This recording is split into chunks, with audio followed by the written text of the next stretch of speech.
Hello प्यारे बच्चों। आज हम सुनाएंगे एक दुष्ट काजी की कहानी। यह कहानी एक किसान की है जिसका नाम अब्दुल था। वह सुल्तानपुर में रहा करता था। कुछ ही महीने पहले उसकी पत्नी का देहांत हुआ था, जिसकी वजह से वह उदास रहने लगा था। वह दिन भर उदास और निराश होकर भटकता रहता। अब्दुल ठीक से खेती भी करना बंद कर चुका था। एक दिन जब वह निराश होकर रास्ते से गुजर रहा था तो उसे एक काजी ने कहा, क्या बात है अब्दुल, मैं तुम्हें कुछ दिनों से देख रहा हूँ कि तुम बहुत उदास रहने लगे हो।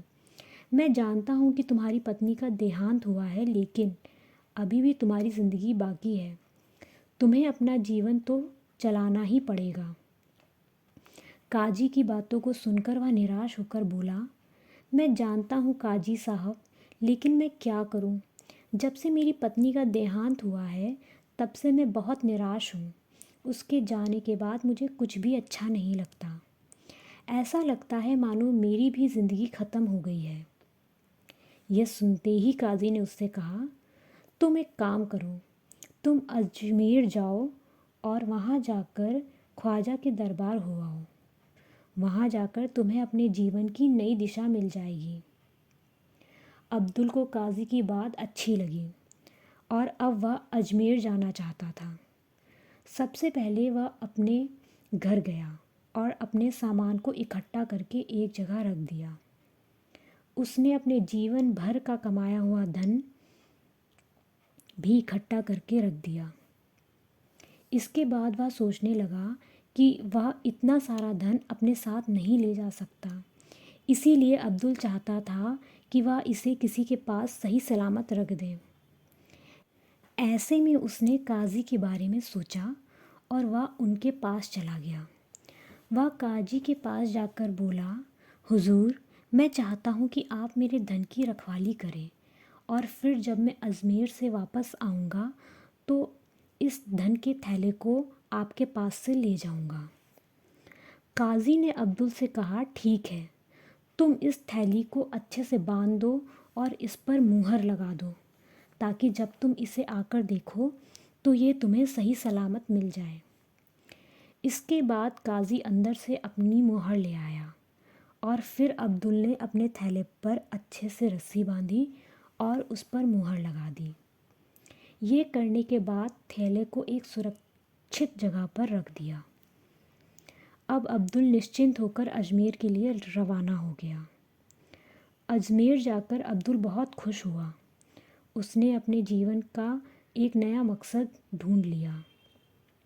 अब वह गरीब बच्चों को पढ़ाना चाहता था और उनकी सेवा करना चाहता था। अजमेर से लौटते ही वह सीधे काजी के पास गया और अपना धन का थैला मांगा।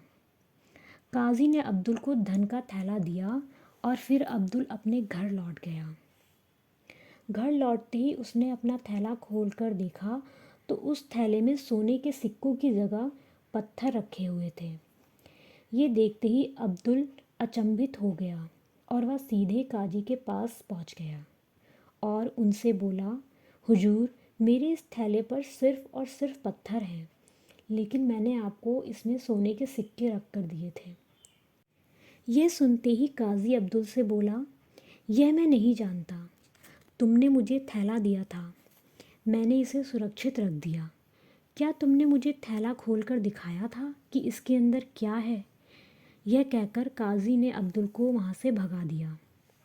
अब्दुल बहुत परेशान हुआ क्योंकि उसके जीवन भर की कमाई उसके पास अब नहीं थी। परेशान होकर वह सीधा बादशाह अकबर के दरबार में गया और वहाँ जाकर उन्हें सारी बात बताई। अब्दुल ने बादशाह अकबर को वह थैला भी दिखाया जिस पर पहले सोना रखा था, लेकिन अब उसमें पत्थर थे। ऐसे में बादशाह अकबर ने यह कार्य बीरबल को सौंपा और उससे कहा कि वह सच का पता लगाए। सभा खत्म होते ही बीरबल अपने घर पहुँचे और उन्होंने एक कपड़ा लिया और उसे बीच से काट दिया। फटे हुए कपड़े को लेकर वह अपने सेवक राम के पास गए और उससे बोले, सेवक राम, ये कपड़ा बीच से फटा हुआ है, जाओ इसे रफू करवा कर ले आओ। तुम इसे किसी ऐसे दर्जी के पास लेकर जाना जो सबसे बेहतर हो। याद रहे तुम्हें इसकी सिलाई ऐसे करवानी है कि पता ही ना चले कि यह कपड़ा फटा हुआ था।